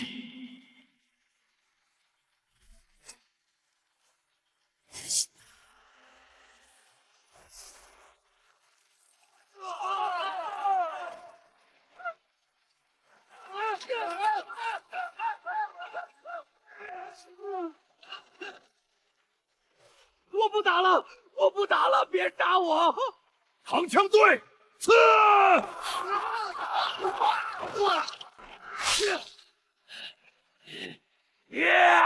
保安队，进！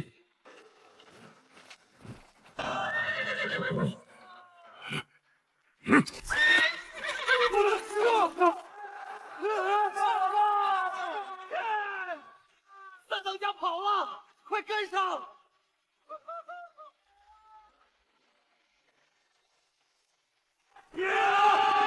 救我！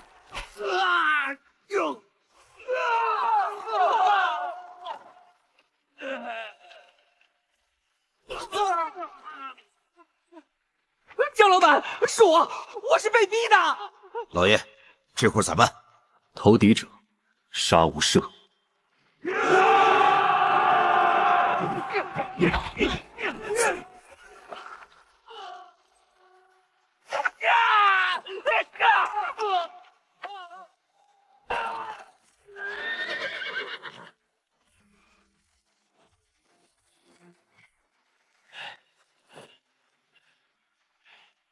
姓江的，今日算老子栽了，但老子就站在这儿，你们又能奈我何？放我一条生路，老子保证从此不再踏入晨曦村。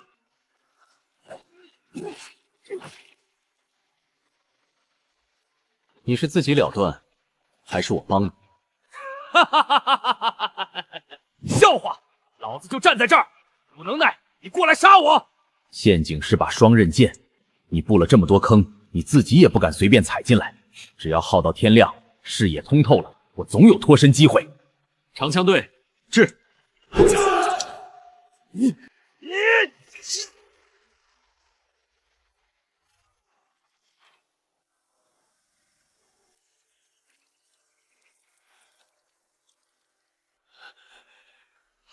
赢了！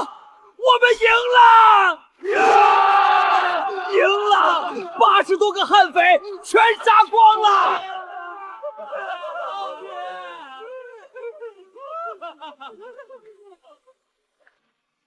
把他们都挂树上，告诉他们这就是惹我们的下场。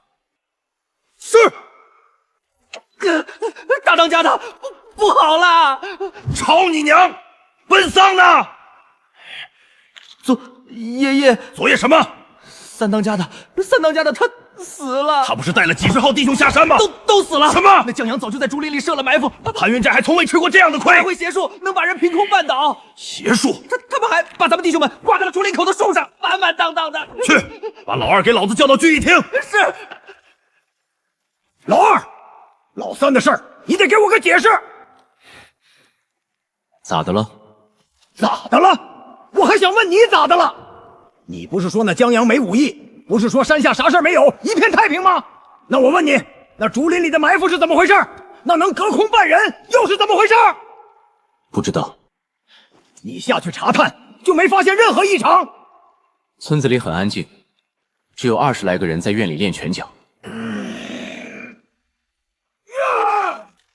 就是那20个人设的埋伏，你为啥不早说？你没问。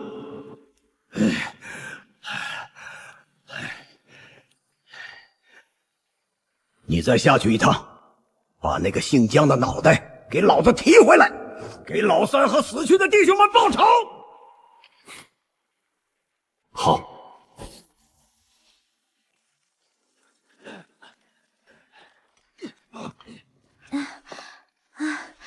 江老板，您这是要铺一条水啥路来着？水泥路，这些就是水泥，用那台搅拌机把水泥、碎石子、河沙还有水混在一起，就成了混凝土。把它铺在地上刮平，等干了后，路就比石头还结实。搅啥机？混什么土啊？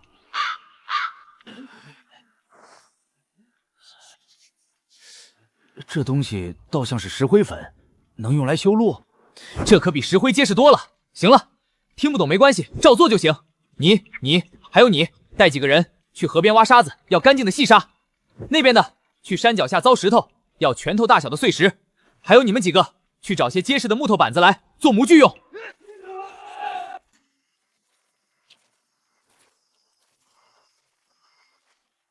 有了上次小不东被偷的经历，得多留个心眼，这验墙也得加高。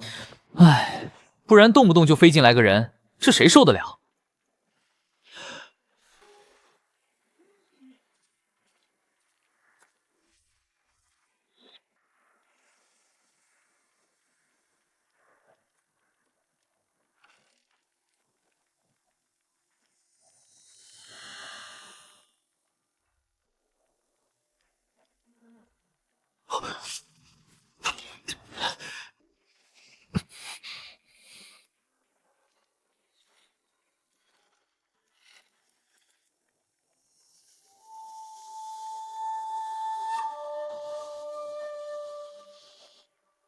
蒙汗药，好家伙，还来这套！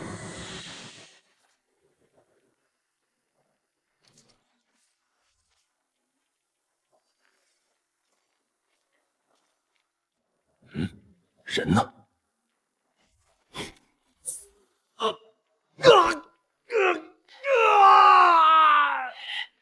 徐猛，哪里跑？哟！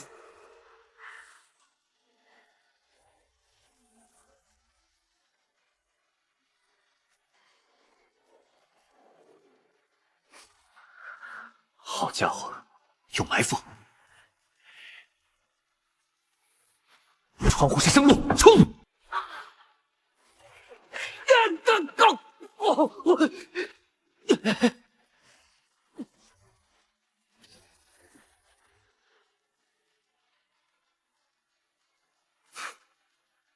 就这到底是什么鬼东西？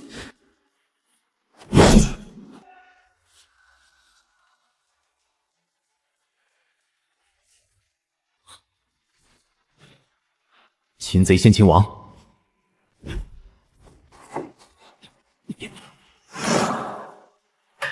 啊！这什么路数？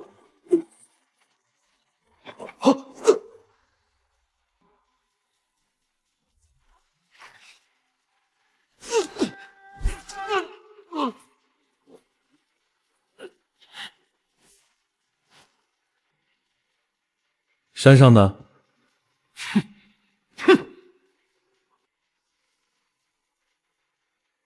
哪里的？要杀别杀！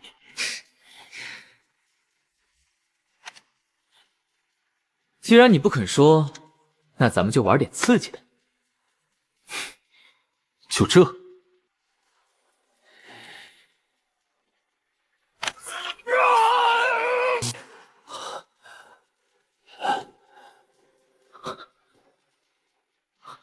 说不。那是什么邪术？你真是上仙？我没让你问我。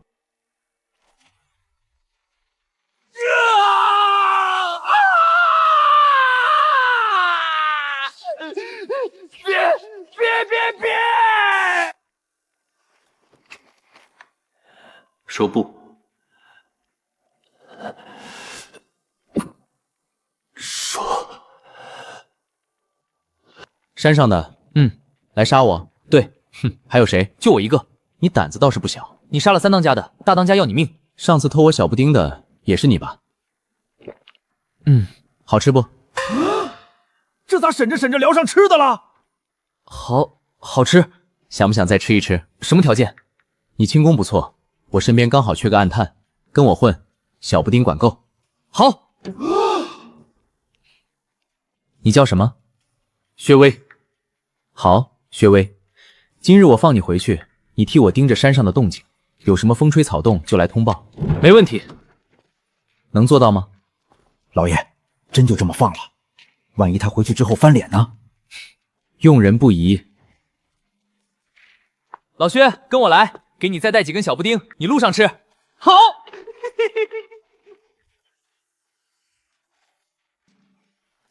去吧。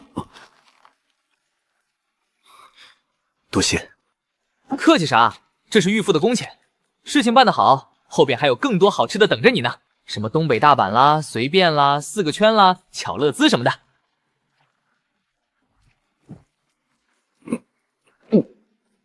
那很好。